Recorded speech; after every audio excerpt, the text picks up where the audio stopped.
Tout de suite, magazine.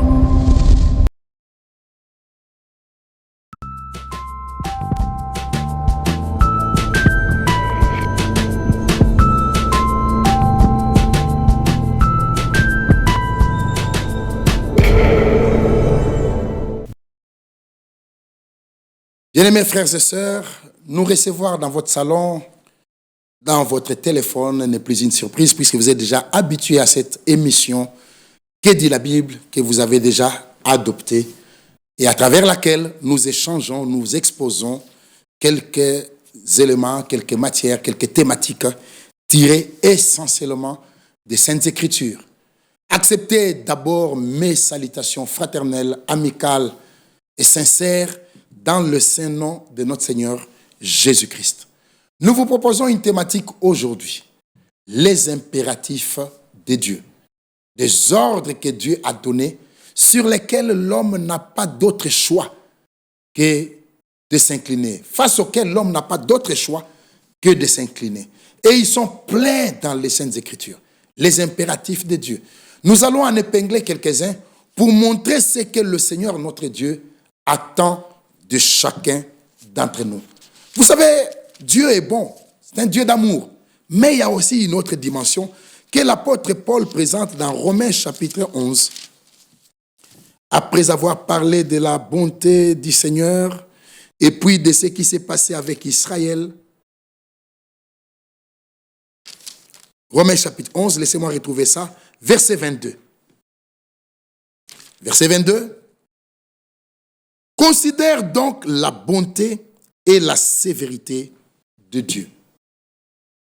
Nous n'aurons pas le temps de lire tout ce qui vient avant, mais gardez la pensée. Considère donc la bonté et la sévérité de Dieu, sévérité envers ceux qui sont tombés et bonté de Dieu envers toi. Si tu demeures ferme dans cette bonté, autrement tu seras aussi retranché. Dieu est bon. C'est un Dieu d'amour. Tout le monde le dit. Mais c'est aussi un Dieu sévère. Oui, bien-aimés frères et sœurs, il a des exigences et il entend nous rencontrer sur le chemin de l'obéissance à ses ordres, à ses exigences, à ses impératifs. Frères bien-aimés, dans Éphésiens chapitre 4, le Seigneur parle des ministères. Et en parlant de ministère, il parle de l'achèvement, du perfectionnement de saints. Et il dit au verset 13, pour gagner le temps, jusqu'à ce que nous soyons tous parvenus à l'unité de la foi et de la connaissance du Fils de Dieu, à l'état d'homme fait, à la mesure de la stature parfaite de Christ. Laissez-moi faire une pause là-bas. À l'état d'homme fait. C'est-à-dire que notre attitude montre réellement que nous avons de la maturité. À la mesure de la stature parfaite de Christ. En tout point de vue, agir comme Christ. Bien mes frères, n'est-ce pas lui qui a dit, votre Père céleste est saint, parfait, soyez aussi parfait, saint comme lui. Vous connaissez ces deux passages qui touchent et à la sanctification et à la perfection. Nous n'aurons pas le temps d'y aller. Rejoignez-moi dans Éphésiens 4 où nous sommes. Regardez frères, verset 17. Voici donc, alors l'apôtre Paul explicite la pensée, sa pensée. Voici donc ce que je dis et ce que je déclare dans le Seigneur. Vous ne devez plus. Voilà un premier impératif. Vous ne devez plus marcher comme le païen qui marche selon la vanité de leurs pensées. Vous ne devez plus. Il n'y a pas de plan B, il n'y a pas de plan C, il n'y a pas d'alternative. L'ordre est clair, vous ne devez plus. C'est-à-dire que votre marche, notre marche à nous, doivent être des marches différentes de celles des païens. Il ne peut pas y avoir de confusion. Dieu n'accepte pas ça. Vous ne devez plus marcher comme le païen, qui marche selon la vanité de leurs pensées. Ils ont l'intelligence obscurcie. Ils sont étrangers à la vie de Dieu à cause de l'ignorance qui est en eux, à cause de l'endurcissement de leur cœur. Ayant perdu tout sentiment, ils se sont livrés au dérèglement pour commettre toute espèce d'impureté jointe à la cupidité. Mais vous, ce n'est pas ainsi que vous avez appris Christ. Et si du moins vous l'avez entendu, et si conformément à la vérité qui est en Jésus-Christ, c'est en lui que vous avez été instruits à vous dépouiller. Par rapport à votre vie passée, du vieil homme, à vous dépouiller du vieil homme qui se corrompt par les convoitises trompeuses et à être renouvelé dans l'esprit de votre intelligence et à revêtir l'homme nouveau, créé selon Dieu dans une justice et une sainteté qui produit la vérité. Alléluia. C'est pourquoi, deuxième impératif, renoncez au mensonge. Renoncez au mensonge. Et que chacun de vous parle selon la vérité à son prochain, car nous sommes membres les uns les autres. Verset 26. Si vous vous mettez en colère, un autre impératif, ne péchez point. Alléluia. Il n'a pas été dit que vous ne pouvez pas vous énerver. Mais si vous vous mettez en colère, voici l'impératif, ne péchez point. Un autre, que le soleil ne se couche pas sur votre colère. Que le soleil ne se couche pas sur votre colère. N'allez pas au lit fâché pour te réveiller fâché. Tu ne sais pas ce que nous réserve le lendemain. Et ne donnez pas accès au diable. Verrouillez tout. Que le diable ne retrouve rien en nous qu'il peut revendiquer.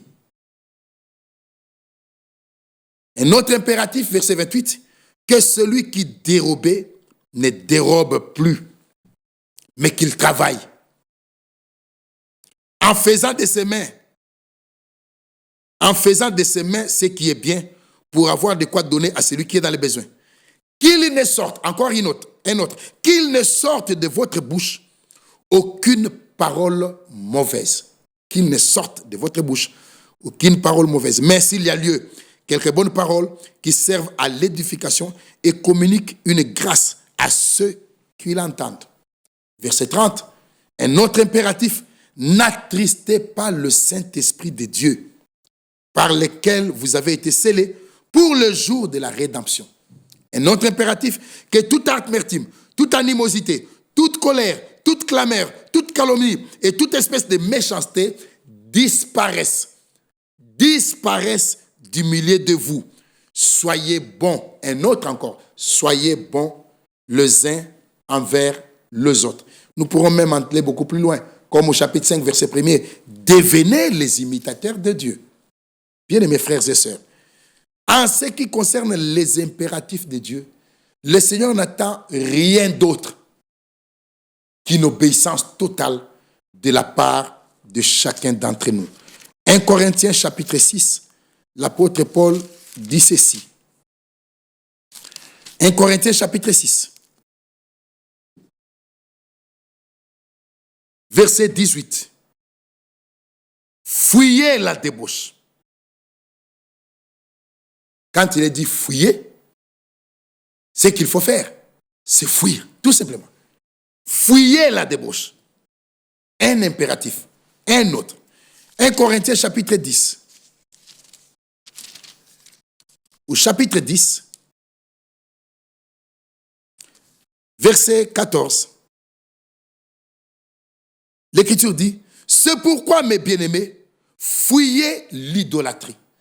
Toute chose qu'on fait passer dans son cœur devant Dieu est une idole. Que ce soit ton mari, ta femme, ton père, ton travail, toute chose que tu fais passer, l'argent, et toute chose que tu fais passer devant Dieu, c'est une idole. C'est une idole et c'est de l'idolâtrie. L'impératif qui est donné, c'est fuir. Fuyez l'idolâtrie. 1 Thessaloniciens chapitre 5. 1 Thessaloniciens, au chapitre 5, l'apôtre Paul dit ceci.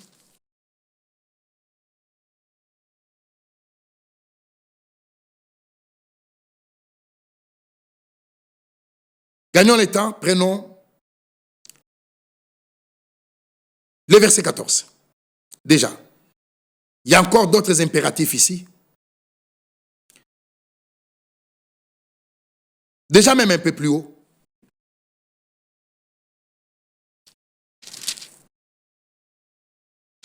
Prenez le verset 12.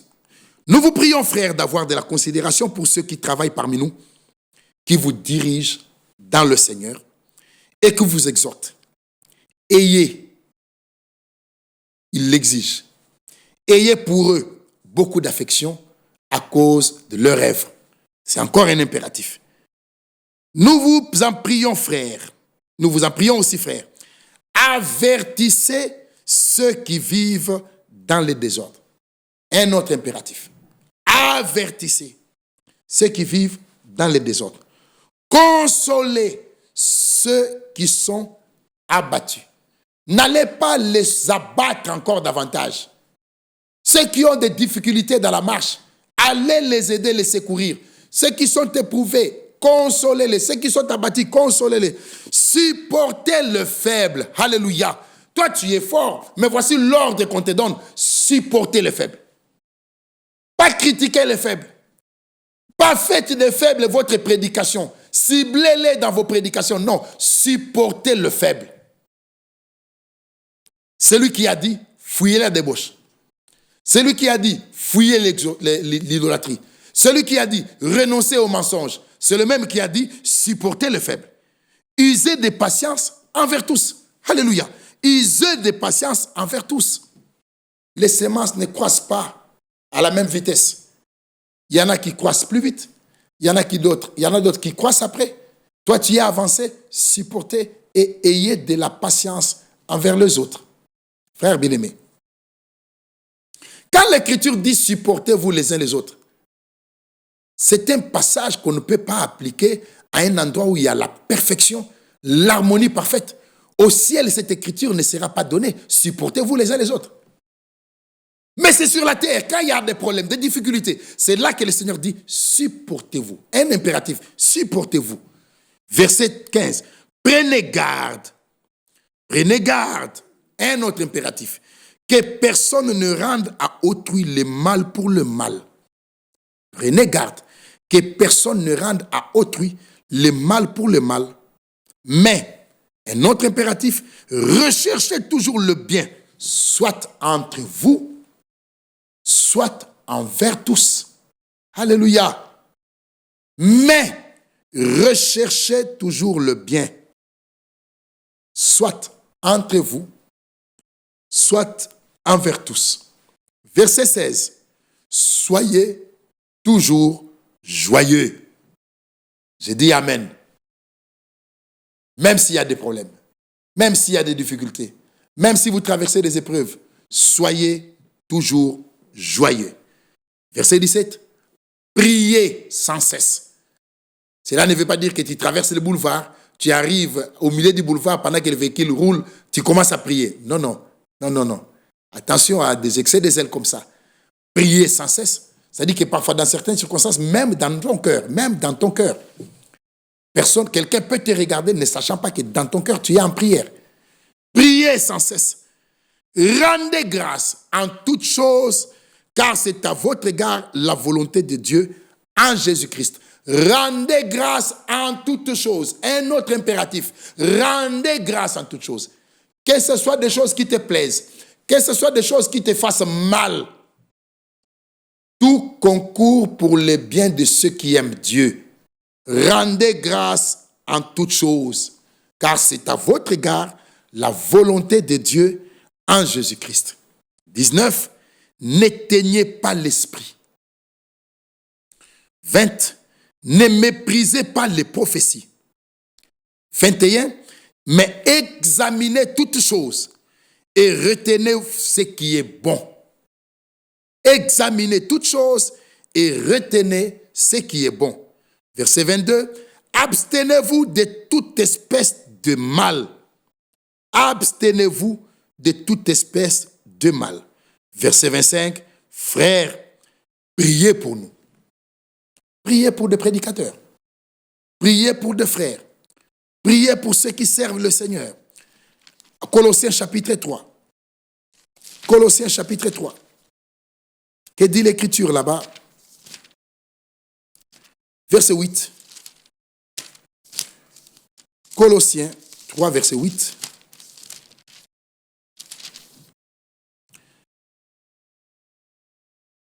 Un peu plus haut.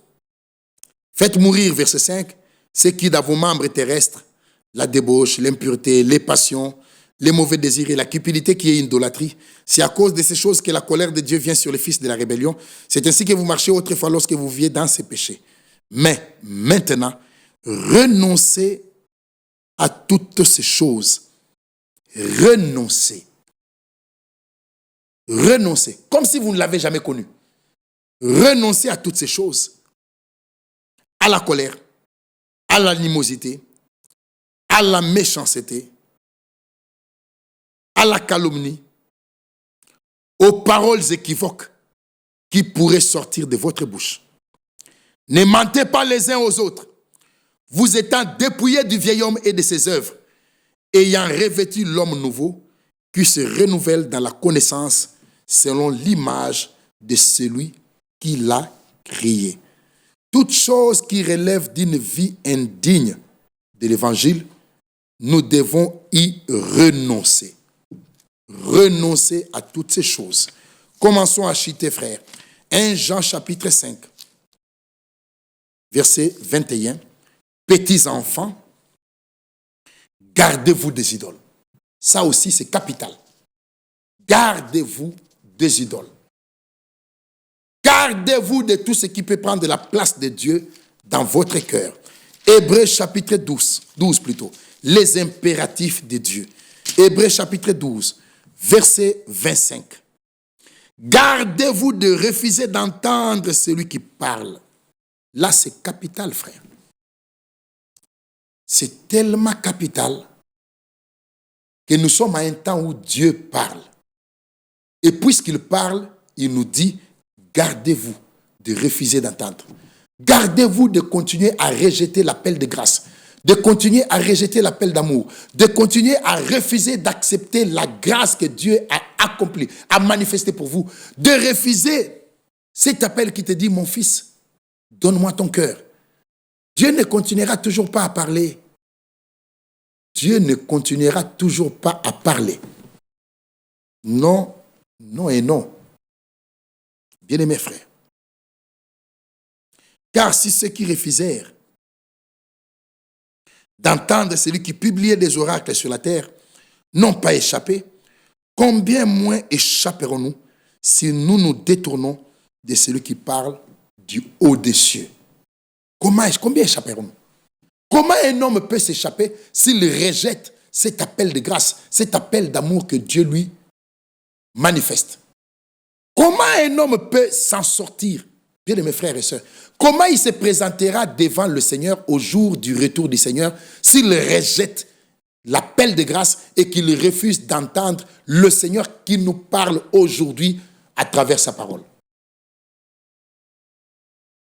Il y a des impératifs, il y en a tellement dans les Écritures que nous nous arrêtons là dans cet échantillon pour nous dire qu'il y a des choses que Dieu attend de nous. Il n'y a pas d'autre issue. Il n'y a pas d'alternative. Nous devons, par la grâce de notre Dieu et grâce à son secours et à son soutien, aller dans le sens de respecter ses impératifs. Et Paul dit dans le même livre des Hébreux, chapitre 13, verset 20, que le Dieu de paix, qui a ramené d'entre les morts le grand berger des brebis par le sang d'une alliance éternelle, notre Seigneur Jésus, que ce Dieu de paix vous rende capable de toute bonne œuvre pour l'accomplissement de sa volonté, qu'il fasse en vous ce qui lui est agréable par Jésus-Christ, auquel soit la gloire au siècle des siècles. Amen. Que Dieu vous bénisse et à la prochaine. Que la grâce de notre Dieu soit avec vous tous. Bien-aimés frères, ces impératifs sont tellement précieux, mais nous devons aller vers le Dieu de paix, lui qui est capable de nous rendre capables. Quel est le Dieu de paix? Pour aller jusqu'à obéir à ces impératifs, nous avons besoin du Dieu de paix qui nous rende capables de toute bonne œuvre pour l'accomplissement de sa volonté et qu'il fasse en nous ce qui lui est agréable par Jésus-Christ, auquel soit la gloire au siècle de siècles. Amen. Que les riches bénédictions de notre Dieu demeurent dans nos cœurs. Au nom de Jésus-Christ. Amen. Que la paix soit avec vous. Et nous nous retrouvons à la prochaine, si Dieu le veut. Que Dieu vous bénisse tous.